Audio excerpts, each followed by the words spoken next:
in honor of All Hallows Eve, I'm gonna tell you guys a true story. There's this thing that I once saw.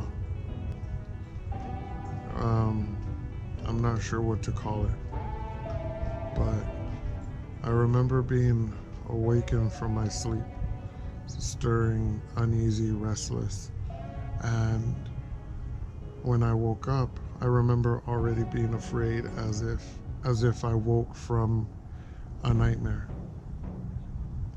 And I look out the door into the hallway,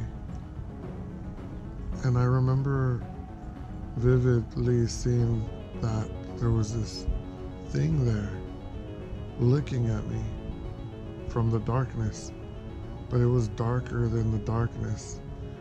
The thing was like blacker than the darkness around it.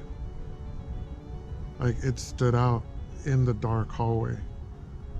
And on top of all of that, it was tall. It was like 7 feet tall. Like I couldn't really see its head. It was like hunching down, peering into the room.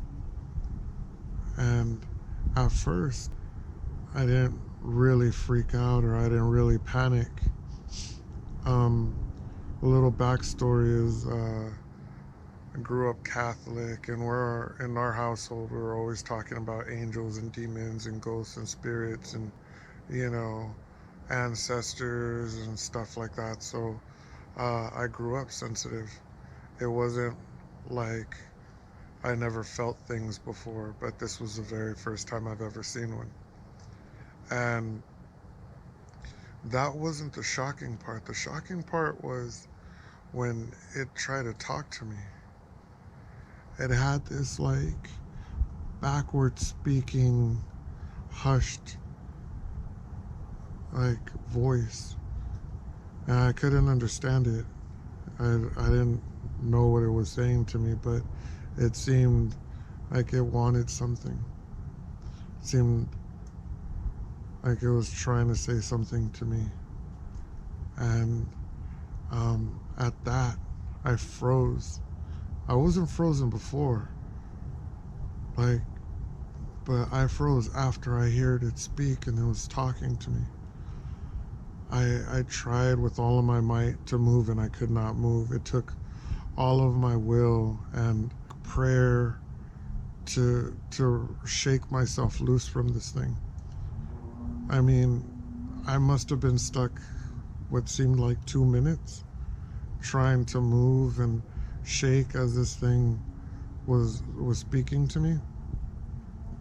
And all I wanted to do was jump up and hit the light switch, but I could not until it came to my mind to go into prayer and use my all of my will. And sure enough, I started to rock back and forth, and with all of my might, I swung my arm and I hit the light switch. And as soon as the light flicked on, as soon as I flipped the switch, the creature disappeared. It was gone. No sounds, no nothing. I know there's some things in this world that should not be. I know that there's these things that don't have explanations. And that night I ran into one of them. So um, I thought I'd share. Sweet dreams.